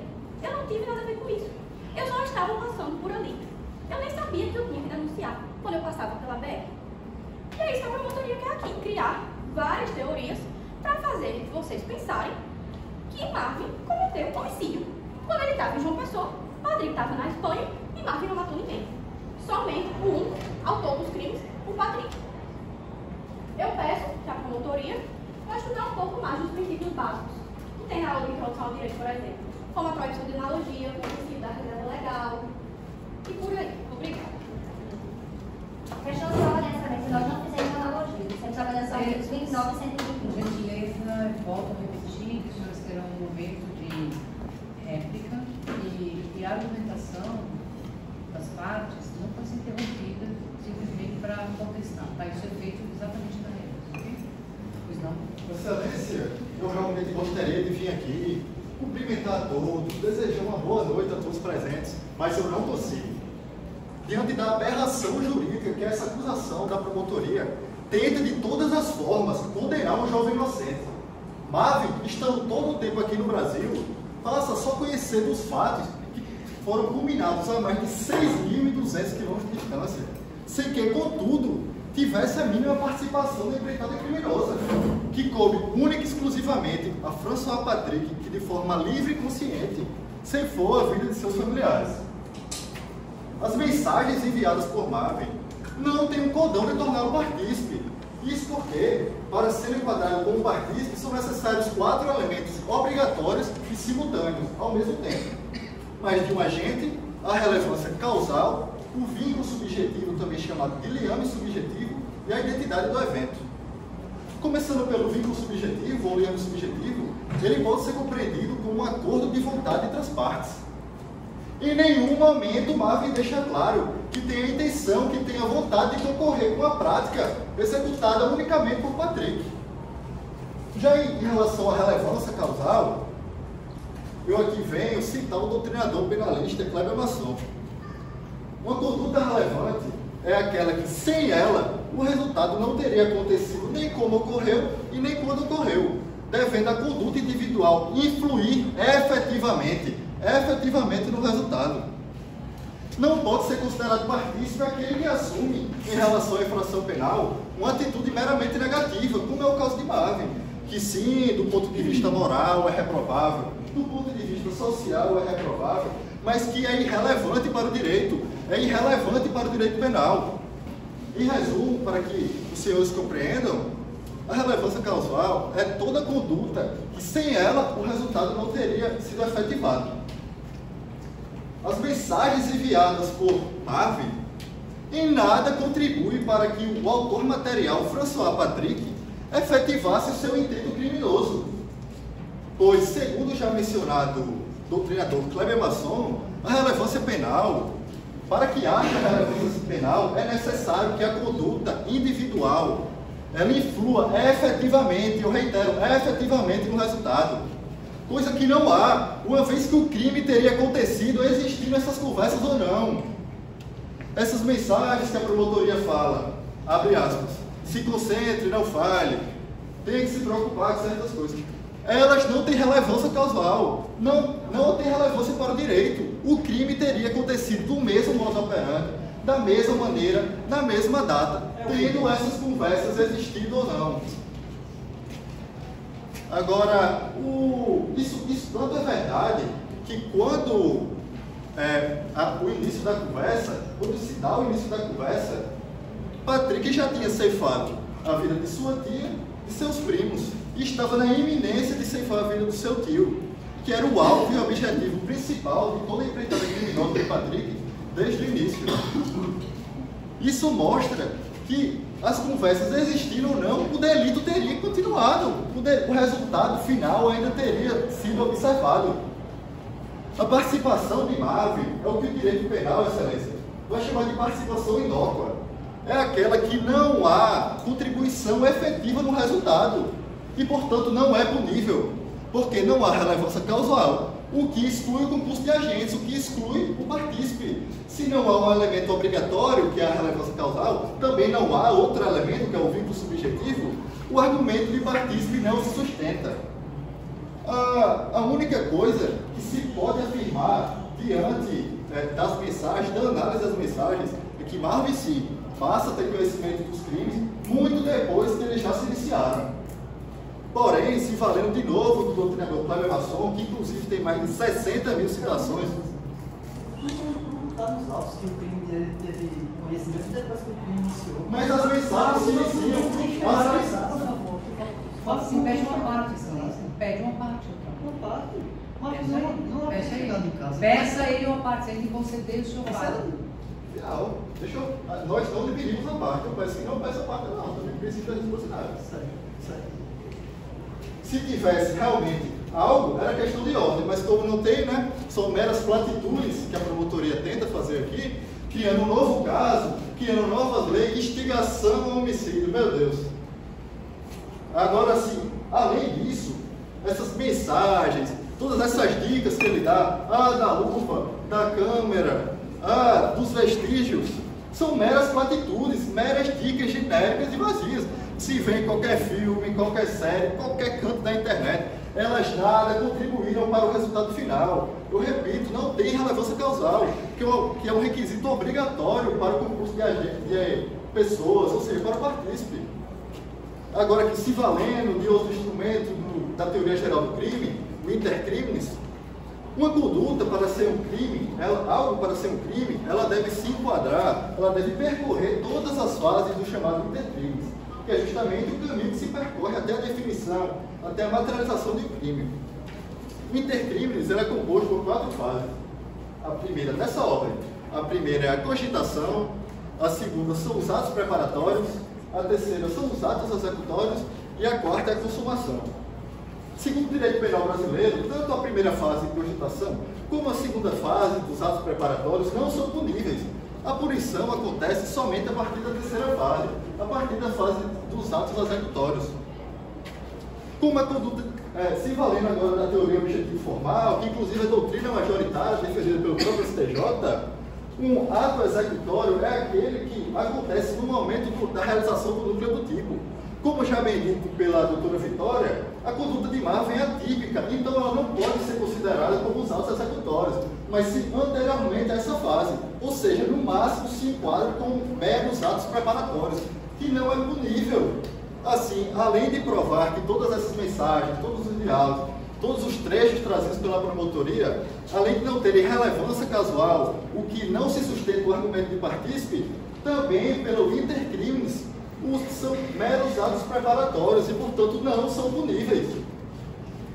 Tanto é verdade que a Polícia Federal ela não se manifesta pela prisão temporária ou preventiva de Marvin, por entender que não há elementos suficientes para dizer se Marvin, abre aspas, não há elementos suficientes presentes no inquérito da Polícia Federal que consta dos autos.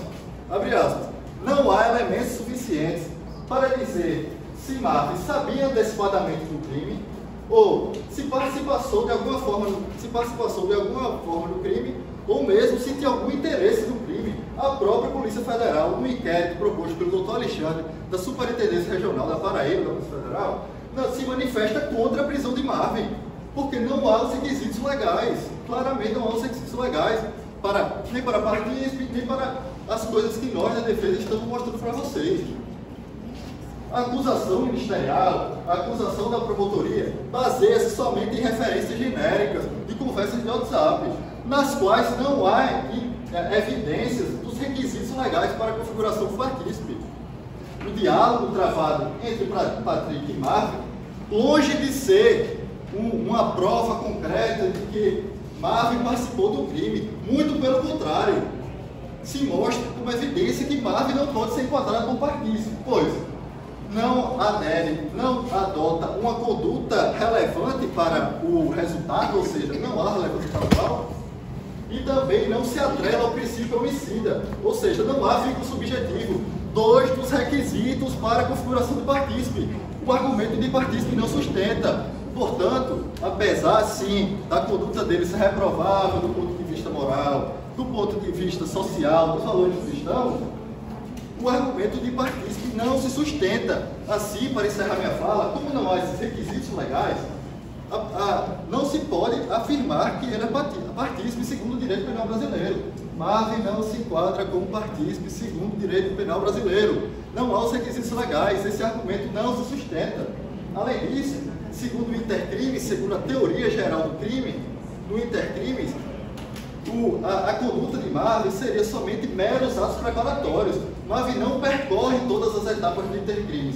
E, por óbvio, para algo ser crime, todas as etapas do intercrime têm que ser observadas. Obrigado, excelência.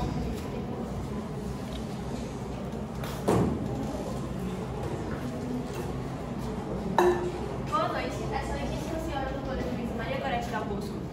Boa noite aos excelentíssimos promotores de justiça aqui presentes. Boa noite ao júri e boa noite aos meus companheiros de defesa.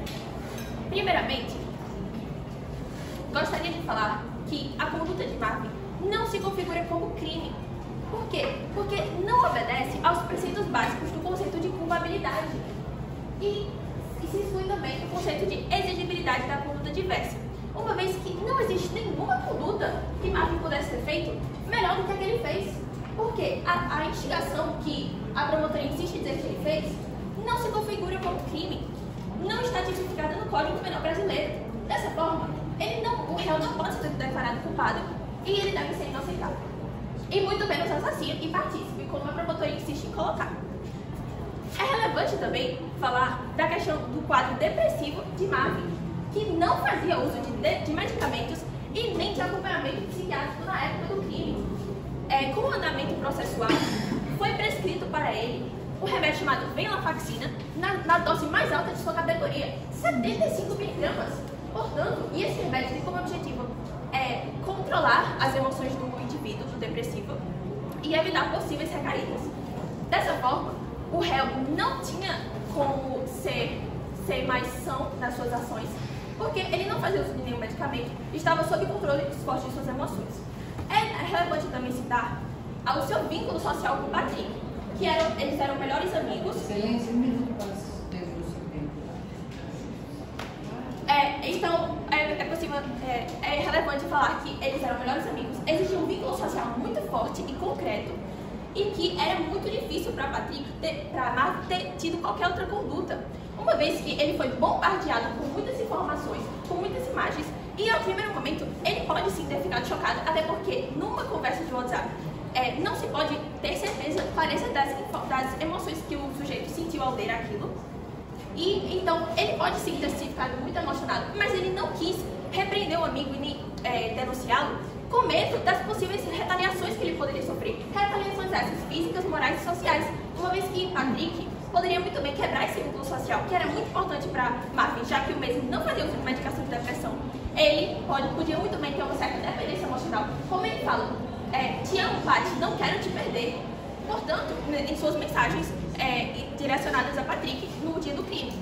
Portanto, o réu, ele não pode ter simplesmente denunciado, porque a promotoria insiste em querer dizer que Marvin é um psicopata, ele tem emoções, ele tinha relações afetivas com o Marvin, eles eram melhores amigos, um adorava o outro, e pode-se dizer até mesmo que Marvin nutria sentimento de idolatria, uma vez que Patrick era muito idolatrado por toda João Pessoa, muitas pessoas gostavam dele. Portanto, podemos até dizer que há um tipo de hierarquia social, e Marvin tinha medo de ir contra Patrick, com medo das possíveis retaliações morais que poderia sofrer e das retaliações físicas, já que, como mencionado pela advogada Clara, uma vez que Patrick assassinou seus parentes de sangue, por que ele não poderia fazer com Marvin, não é mesmo? Que não é nenhum parente de sangue de Patrick, apenas amigos. Excelência, peço que conclua, por favor. Portanto, é também relevante falar a questão da indiferença e do distanciamento que Marvin teve em relação ao crime, já que ele não contribuiu para nenhum elemento estrutural, ou seja, ceder armas, facas, tesouras, sacos, ou até mesmo os lacres dos sacos que foram utilizados por Patrick. E também a questão da distância da idealização do crime, uma vez que Marvin nem sabia que tinha havido crime. Ele só descobriu o crime depois que já tinham sido matado 3 pessoas. Ele descobriu, e é notório nas mensagens que ele fala, como não sabia que era casa, eu achava que era um apartamento. Excelência, conclua, por favor. Certo, estou terminando. Ele fala que não sabia que os trios eram tão pequenos e não sabe que é Milagre, que era uma companheira muito próxima de Marvin, de Patrick, naquela época. Portanto, é notório esse distanciamento dos dois, e é possível dizer sim que Marvin não teve nada a ver com o crime, ele não sabia e ele ficou sabendo apenas na hora. Obrigada pelo tempo cedido. A presidência agradece a participação da bancada da defesa. Nesse momento, abre a palavra novamente para a bancada pessoal. Silêncio, por gentileza. palavra para a direção para a réplica.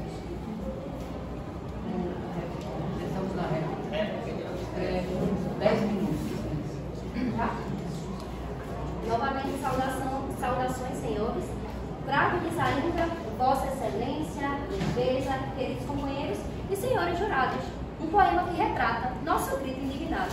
Certo dia, um cidadão, sem motivo aparente, decidiu matar então 4 pessoas inocentes. Matou a primeira mulher para destruir a família. Achou pouco que já matou seu filho e sua filha. Esperava já cansado o homem da casa chegar. Enquanto isso, seu amigo lhe aconselhava pelo celular. Sem demonstrar compaixão pelos 3 que tinham morrido, Marvin dizia: não dorme, concentre, não fale não, incentivando o amigo a terminar a missão. No total, 4 vidas tiradas, uma família perdida, uma imensidão de lembranças e, para quem ficou, uma saudade doída. 2 mentes tão jovens, mas também tão assassinas, resultando em 4 mortes. Que verdadeira chacina! A chacina de Pióis teve 2 participantes, Patrick, o assassino, Marvin, o outro integrante. Em relatos de te amo, conjuras de amizade, Marvin foi mesmo partícipe de tamanha brutalidade. Fotos de corpo partido, de Patrick ensanguentado, de buraco feio aberto no corpo do assassinado. Relatos assombrosos de um crime impiedoso. Crianças de 1 e 3 anos mortas, que ato tão desonroso. Do outro lado da tela, um amigo instigava. A aprovação de Marvin por Patrick desejada, a ele foi concedida como se não tivesse feito nada. Um grito de injustiça, porque quase 8 anos depois, o querido amigo Marvin condenado ainda não foi. É trágico para a sociedade essa noção de impunidade. Por isso, aqui trazemos a aclamada verdade. O artigo 29, descrito no Código Penal, nos diz evidentemente que quem concorre para o crime também não é inocente. Sua participação deve ser ponderada e, na medida de sua culpabilidade, a pena será aplicada. Quantos de vocês nunca agiram com frieza diante de corpos mortos? É isso que diz a defesa. Desse crime tão feroz, digo com nó na garganta. Pensem, e se fosse com você ou com alguém que você ama? O que nos resta enfatizar desse crime horroroso? Jurados, pensem direito, vão soltar um criminoso? Por agora me despeço com um pequeno relato, como um grito de justiça. Marvin também é pior. Ela falou que acabou de titular Marvin como criminoso, de acordo com o artigo 5º da Constituição Federal. O senhor tirar a réplica. Por favor, mas é questão de ordem, excelência. Não, excelência, não. Foi indagação, excelência. Foi indagação. Não foi uma afirmação. Isso é argumentação. É argumentação. É argumentação. Silêncio, por favor. É outra coisa, foi contestado rapidamente, foi contestado pela defesa que se, por exemplo, a doutora Marralha encontrasse o doutor Nicolas se afogando na praia, ela não tem a obrigação de salvá-lo. Realmente, mas não foi a doutora Marralha que pediu para o doutor Nicolas entrar na água correndo o risco de se afogar. Jamais ele diz a Patrick, está aí na página 9, que não durma para que consiga finalizar a última vítima. Outra coisa que também foi alegada pela defesa, as pessoas... ele, por estar a quase 7.000 quilômetros de distância, não teve participação. Ora, senhores, as pessoas hoje namoram à distância. Então deixaria Marvin de ser partícipe só por causa da distância? Estamos em 2024, queridos. Outra coisa que a doutora Fanini falou, Marvin é psicopata. Nós, promotores, não falamos em momento algum que Marvin é psicopata. Está gravado. E é isso, deixaria a palavra com o doutor Arthur. Primeiramente, eu anotei todos os tópicos da promotoria, da defesa, perdão. E caso vocês queiram, até mesmo no final, até mesmo contrapor, podem falar como quem não deve não perde, né? Ditado popular. Primeiramente, vamos falar do ordenamento jurídico do Ícaro, que ele falou que não tem nada no ordenamento jurídico que conste isso. Artigo 121 e artigo 29, que tem tratado da defesa. Isso na sentença, posso passar a sentença para vocês analisarem mais detalhadamente. Está constado que ele considera isso crime. O Código Penal não é falho em relação a isso. O segundo tópico é também de instigar homicídio, que foi a doutora Vitória, que ela afirmou que instigar homicídio não é crime.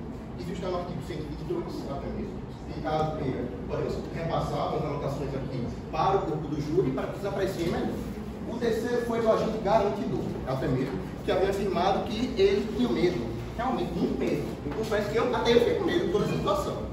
Mas o medo, ele até mesmo por meio dos prints, mostra que ele, depois que Patrick cometeu o ato, ele falou para mim, ficante de 13 anos. Ele tinha ficante de 13 anos. Ele falou, então você não mata ela também. Questão não, excelência não é. Isso consta nos autos. Excelência, se consta nos autos, excelência. Mas não é a pessoa que está sendo essa. Não é ela que tem 13 anos, excelência. Aí não, cara. Vai sair dos 13 anos. Esclareça. Pronto, deixa bem claro. O traficante que ele possuía, até mesmo o próprio Marlon, ele tirou depois para cometer o crime. Para cortar a cabeça das duas crianças, depois cortou a cabeça da esposa e depois deixou o que não está nos autos, não está no mundo. Isso está também para ser Silêncio.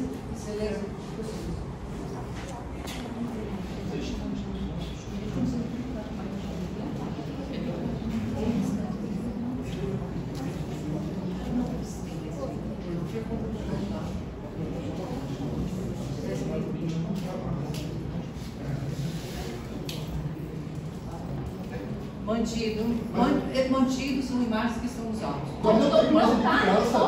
Ele acabou de...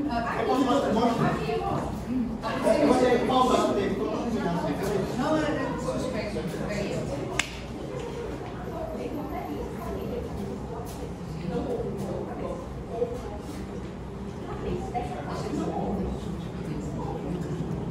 O problema é cortar a cabeça, não só.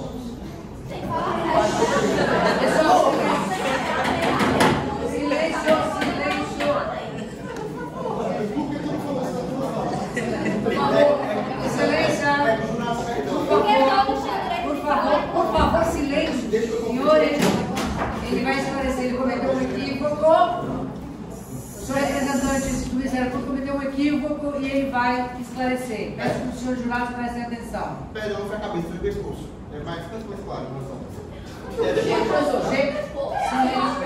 o pescoço, ele botou. Isso está nos autos. Ele fez o corpo, está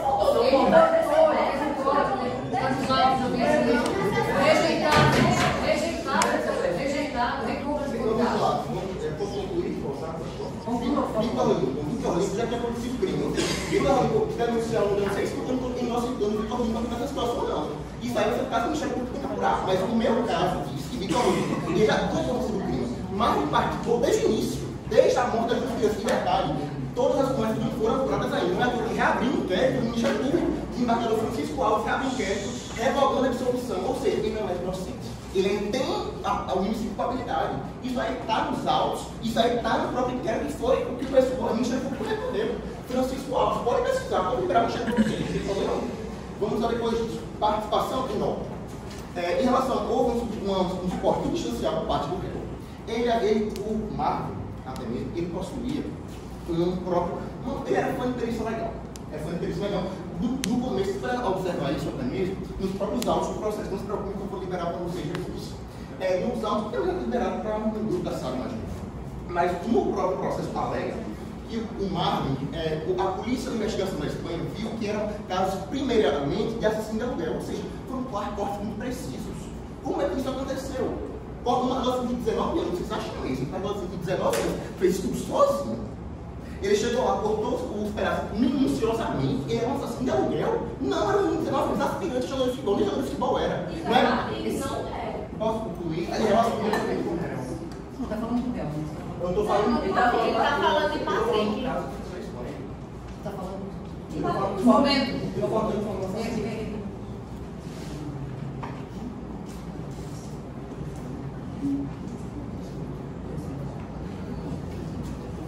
Espera, deixa eu me corrigir. Patrick, quando foi formado pelo caso, ele havia cometido um crime. Ele era um aspirante de jogador de futebol. O menininho era um jogador profissional.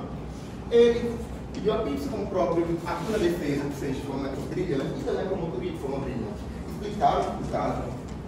Isso é perceptível que o Marlon, de forma alguma, nem todas as conversas foram captadas. Ou seja, até hoje, tem conversas totalmente ocultas. Não foi tudo liberado. Na toa foi reaberto o inquérito, esses foram os motivos. Liberaram novas conversas. Reaberto o inquérito, Francisco Alves, desembargador, liberou que vai analisar para este caso. Ou seja, entendi. Além disso, vamos agora para o artigo para a participação moral e material. Agora não era cúmplice, ele era cúmplice. Ele era moral e ele participou também. Até mesmo, então, não foi só um idealizador. Ele também participou durante, a partir do momento que ele fala que oculta corpo, que estava ajudando a ocultação do corpo, para um lado do corpo tem policial ali, isso é ocultar corpo. Não vamos falar que ele estava ajudando. Quando Marcola, no PCC, ele estava ordenando de fora do comando, ele não é culpado, ele foi condenado. Muitos casos na cadeia de pessoas que estão por dentro e que não têm ligação direta e não estão no local. Você sabe que necessariamente a pessoa tem que estar no local para acusar, para recometer um crime. Um caso do goleiro comum, ele tem que estar no local. Ele não está já fora. Ou seja, ele ajudou. O crime poderia ter acontecido sem ele? Poderia, mas no caso de um assalto de banco, uma pessoa que está dirigindo como motorista, ela não tem culpa não? Sem sabendo disso. Meu coitado motorista não vai estar no aplicativo. Não, ele tem culpa. Ele sabia do conhecimento. Ou seja, ele também é culpado. Fora isso, nós estamos falando de uma coincidência aqui. Coitado, inocente, ele estava lá. Questão de fala. Fala. De ordem, você tem uma questão de ordem ou você quer uma parte? Pronto, eu só concluí. Eu só concluí o posicionamento. Eu só concluí o posicionamento, que eu deixo de falar. Não se preocupe. Excelência, silêncio. Em relação à questão da coincidência, vamos falar de coincidência até mesmo do filosófico. Uma coincidência. Ele, o Patrick, ele estava conversando diretamente com o Patrick, ele não tinha culpa nenhuma. Coitado. A minha de 13 anos, ela se exibiu. Ela pediu para ser estuprada. Ou seja, o que aconteceu? Ele é conhecido de tudo isso. A minha 13 anos, todo mundo é culpado. Eu não estou no do Patrick. Ele foi condenado, já prisão perpétua na Espanha. Mas eu estou falando que não tem como um homem de 19 anos, que está presente no inquérito, ter feito toda essa argumentação, todo esse crime de forma tão perfeccionista. Isso não tem lógica, entendeu? Tipo, os jurados concorrem com esse tipo de posicionamento porque são tão criminosos quanto. Realmente é algo que a gente está percebendo. Fora isso, até mesmo, o Brasil não foi transitado em julgado, ou seja, ele não é inocente ainda. A defesa alegou que, no primeiro caso, ela havia sido inocentada, mas agora reabriu o inquérito. Não se preocupem que vamos aguardar a justiça fazer do forma que é mais comum. O próprio advogado da defesa, o doutor Chaine, ele havia feito um trabalho brilhante em toda essa argumentação. E agora o Ministério Público também tem que recorrer. Detalhe, vou mostrar depois, vamos desligar a foto dos corpos. Eu não sei se vocês já viram. Já passaram pronto. Foto dos corpos até mesmo. Não foi feito no vídeo, mas o vídeo era mostrando a família. Até mesmo um menino de 13 anos, que era um menino do papai, entendeu? Oi, papai, os primos, eles tinham uma relação, eles tinham uma relação boa. Excelência, um minuto, por favor, para terminar. Ele era totalmente instável emocionalmente. Então, vou te falar para vocês, isso não é uma coincidência. Não tem como ele ser um estuprador, que era estuprador. Não tem como ele ser questão de ordem. Ele não foi condenado. Não foi absolvido. Ele foi absolvido. Silêncio, acolhido, retiro. Retiro, é psicopata, então, a gente pode afirmar. Questão de ordem. Não retirado já. Olha o médico que comprou. Ele possui rigidez mental. Calma. Sim, tá usado. Deixa eu mostrar para vocês. Por favor. Eu estou falando que a promotoria, ela é inimiga de vocês. Ela não está aqui querendo fazer um mal e inventar lei. Nós não somos aqui um governo da Coreia do Norte. Eu vou ao seu tempo, excelência. Então eu estou com vocês tranquilos, nós estamos. Espero que vocês concluam com a minha certeza que a gente. Obrigado. Não tem que ter certeza, por favor. Vou então um minuto, tá? Se for suficiente. Não fizemos aqui acusação de omissão. Não fizemos acusação de omissão. Não fizemos aqui. Um momento. Excelência, por favor, respeite. Não fizemos aqui a acusação de omissão. Não fizemos aqui a acusação. Está gravando. Excelência, por favor, peço que se cale. Você fala da educação da defesa. A senhora também como se cale. Nossa acusação contundente é sobre partícipe. A conduta, ele instigou. O resultado, o Patrick matou. O nexo. Patrick tinha ele como melhor amigo. Fora. Momento. Assim, eu falo. Eu não posso falar? Eu não posso falar? Excelência, vou manter. Isso é argumentação. Silêncio, está com a palavra. Por favor. Excelência, mantém, ok? Está mantido. E o senhor, por favor, termine. A conduta, ele instigou. O resultado, Patrick matou. Patrick, segundo Marvin, em seu depoimento, Patrick tinha ele como único amigo. Será que ele não levaria em consideração a opinião? Mas aqui nós não trabalhamos com suposição. Ninguém aqui está supondo. Mas não faria diferença. Quem trabalha com suposição aqui é a defesa. Nós estamos tratando com o que aconteceu. Ele instigou, Patrick matou e, a depender de vocês, está na mão de vocês. Criar ou não jurisprudência para manter um assassino na rua. Excelência, filho. Muito obrigada. 10 minutos para a trégua. Excelentíssimo corpo de jurados, eu vim aqui nessa noite retratar que hoje aqui a gente ouviu realmente um poema muito lindo. Chama como vi ali. Porém, o poema não é lei. Isso é meio óbvio.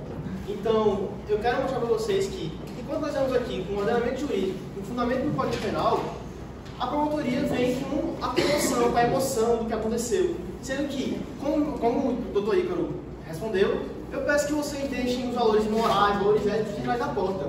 Nós estamos aqui para avaliar o método jurídico. Nós estamos aqui para avaliar se a pessoa é condenada por algum crime ou não. Então, eu gostaria de tratar a fala do promotor Arthur, onde o Pedro disse que instigar crime está previsto no Código Penal. Sendo que eu acredito que aí foi uma falha do mesmo, onde no Código Penal não existe esse crime. E se os mesmos puderem mostrar para mim, eu rasgo minha OAB aqui agora na frente de vocês. Porque o crime é instigar suicídio, não instigar homicídio. Instigar homicídio não existe. Então, dito isso, eu quero mais uma vez apresentar para vocês que a promotoria está aqui apenas para tentar fazer justiça a qualquer custo.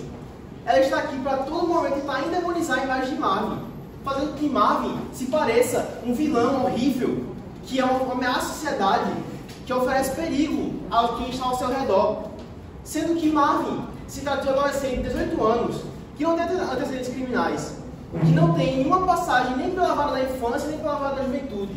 E é atividade ilícita, como estudante de engenharia na UNP, que também não tem nem mesmo antecedentes criminais, como alguns meses aqui apresentaram o caso do estupro, porém, como a defesa já argumentou, ele foi absolvido por isso.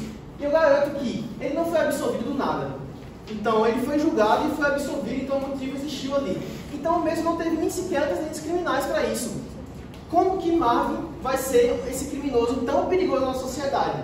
Nos autos do processo, nós podemos ver que o Ministério Público pede para que seja feita uma busca de mandado de apreensão em sua residência. E lá o juiz autua que serão recolhidos equipamentos eletrônicos, mídias digitais e quaisquer outras ferramentas que possam ser usadas para perpetrar práticas ilícitas.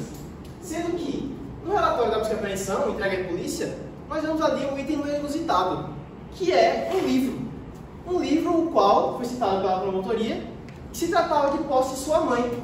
Um livro da qual a mesma já estava falecida, e se tratava de uma pessoa que exercia psiquiatria. Como que um livro vai influenciar de alguma forma no resultado final da sentença, no resultado final do crime? Crime o qual foi cometido por Patrick, a 6.200 km daqui, do Brasil. Crime o qual foi iniciado e finalizado por Patrick.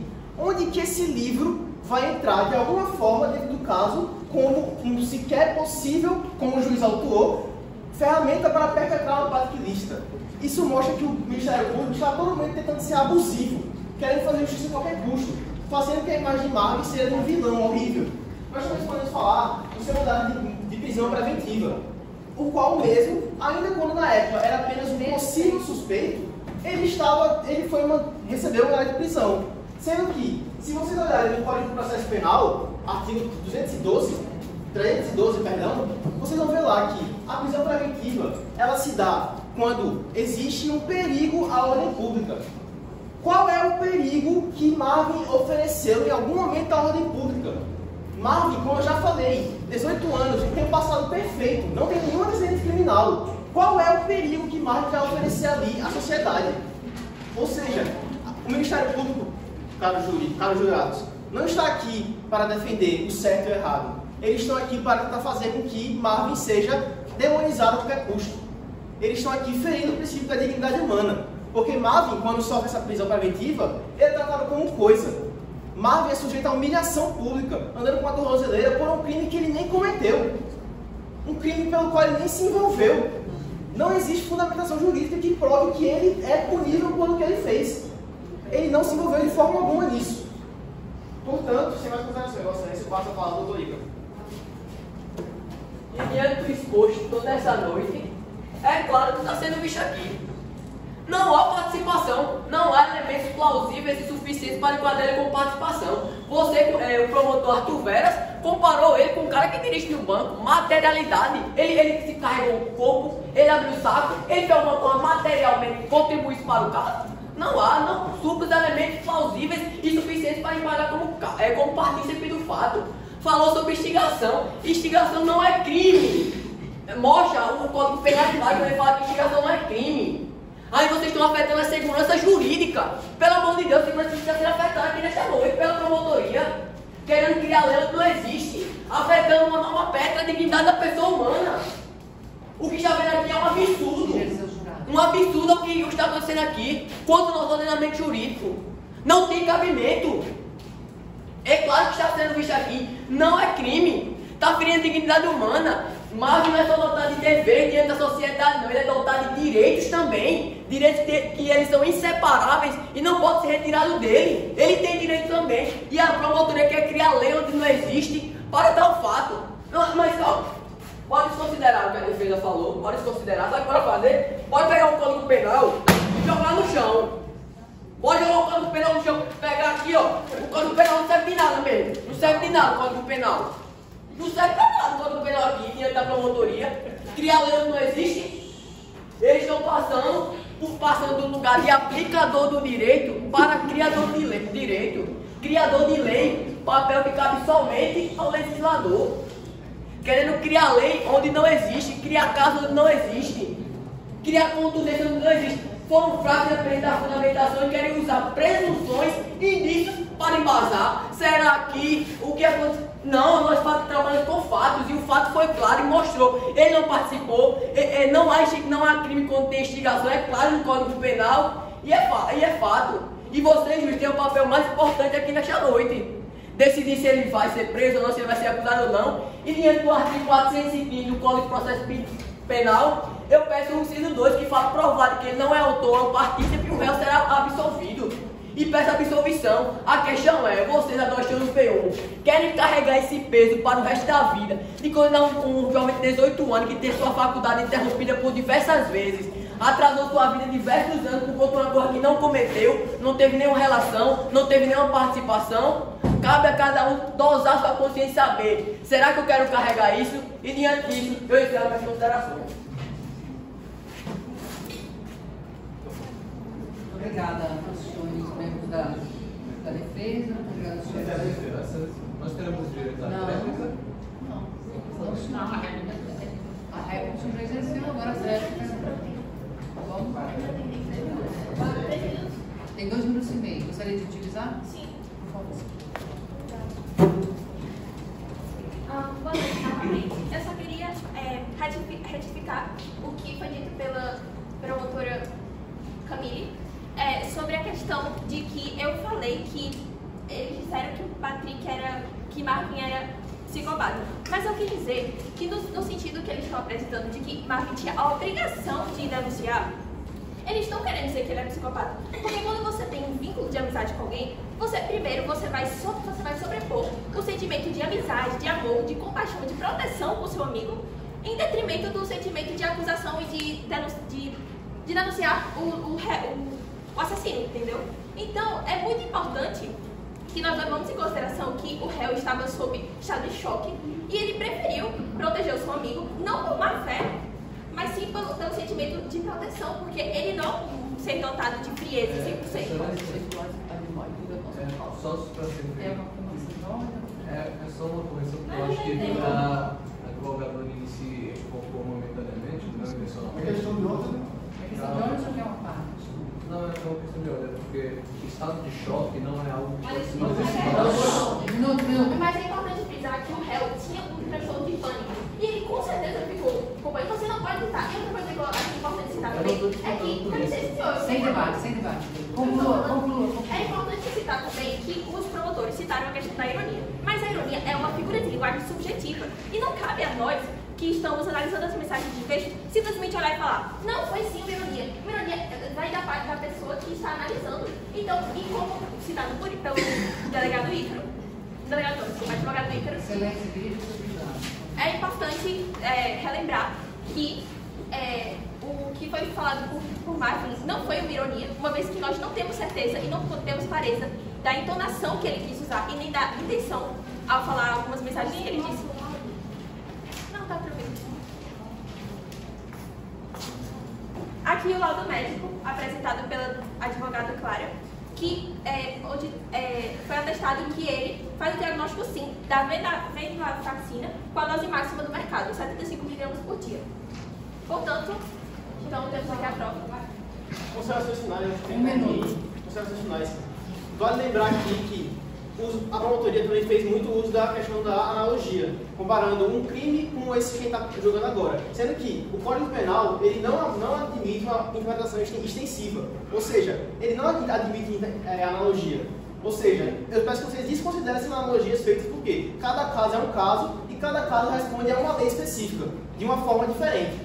Perdão, da mesma forma. Porém, a analogia não é permitida aqui, porque isso faz com que o Código Jurídico se torne inseguro.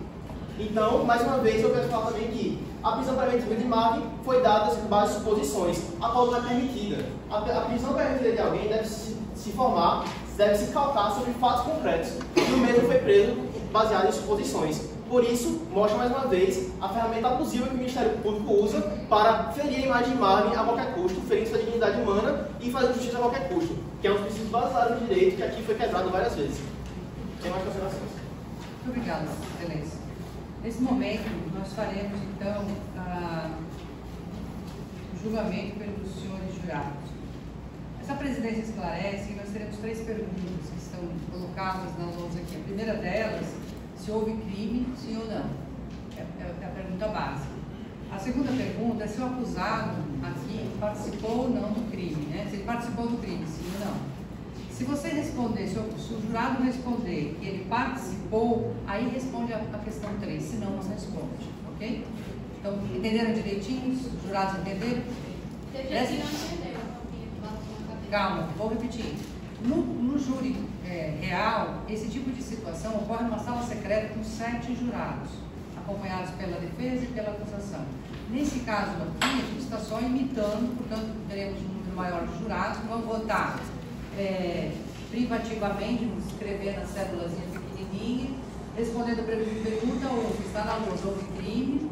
Segunda pergunta, o acusado participou do crime, sim ou não.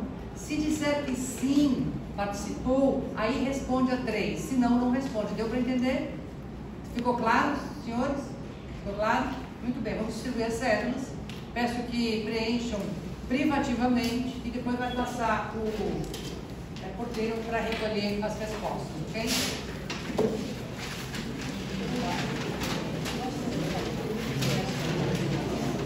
Silêncio no tribunal agora, por favor, absoluto. Silêncio, por favor, excelência. Silêncio agora, tá?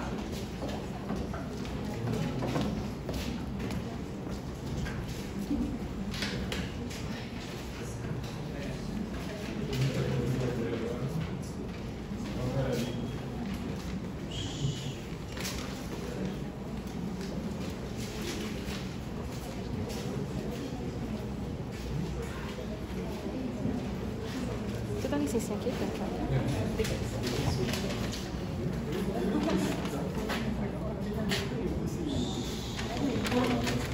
Pessoal, os jurados estão julgando, por favor, tem que ter silêncio.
votar.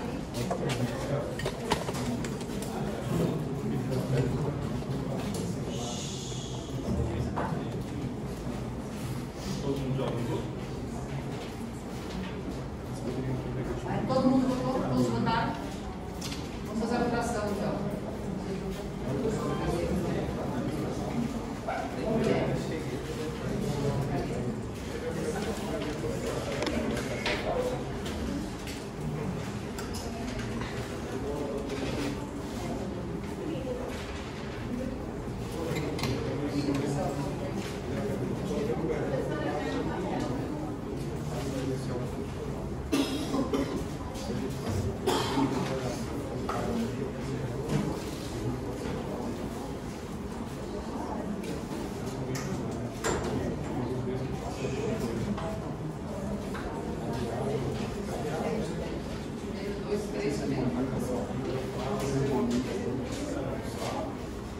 Atenção, vou fazer a apuração, tá?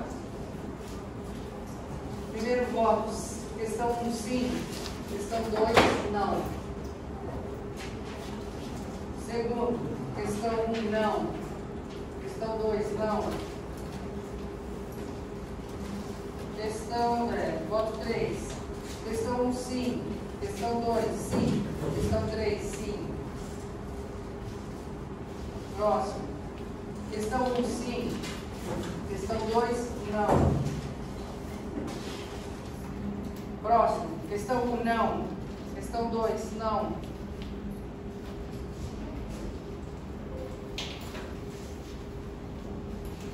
Próximo. Questão 1, sim.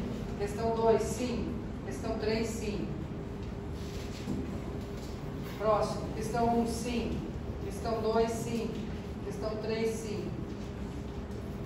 Próximo. Questão 1, sim. Questão 2, sim. Questão 3, sim. Próximo. Questão 1, sim. Questão 2, sim. Questão 3, sim. Próximo. Questão 1, sim. Questão 2, sim. Questão 3, sim. Próximo. Questão 1, sim. Questão 2, sim. Questão 3, sim. Próximo. Questão 1, não. Questão 2, não. Próximo. Questão 1, sim.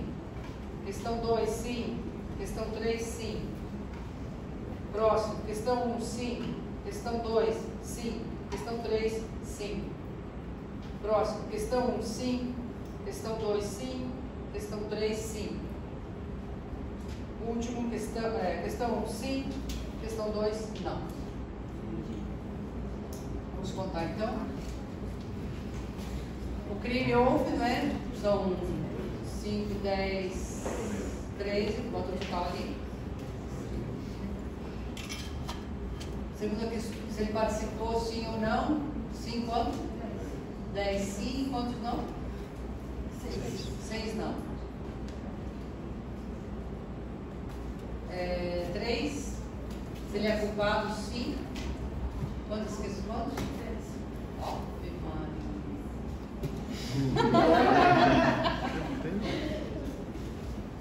participou do crime e é culpado. Está condenado. Promotoria condenou. Palmas para.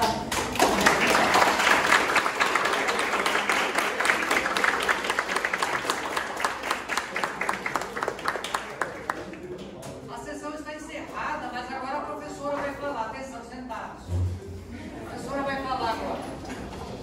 Em primeiro lugar, gente, eu quero agradecer o trabalho imenso que vocês tiveram para fazer esse exercício. Esse exercício, para os nossos convidados queridos que estão aqui, eles esclarecer que eles estão no primeiro semestre.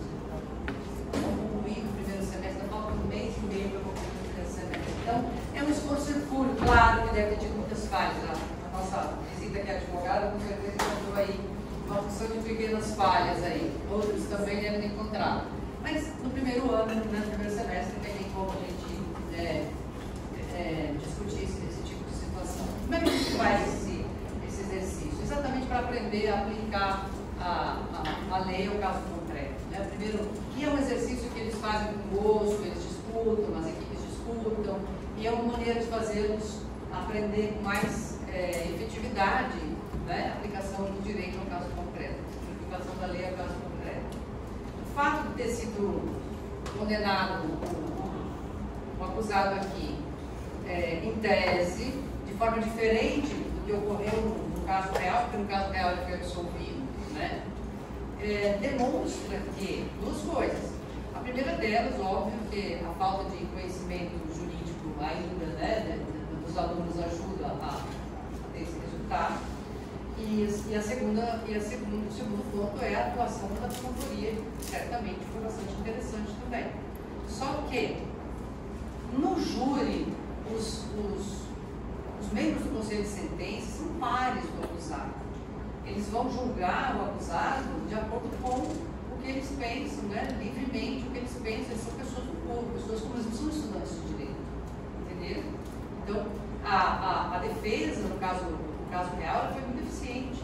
Ela demonstrou que não tem lei, não tem crime. A gente já falou sobre isso aqui. É o princípio da reserva legal. A gente entendeu isso? Quando não tem crime, não tem lei, não tem crime. Porque não há crime sem lei que defina, nem pena sem combinação legal. Está na Constituição e está no Código Penal. A gente aprendeu isso aqui, né?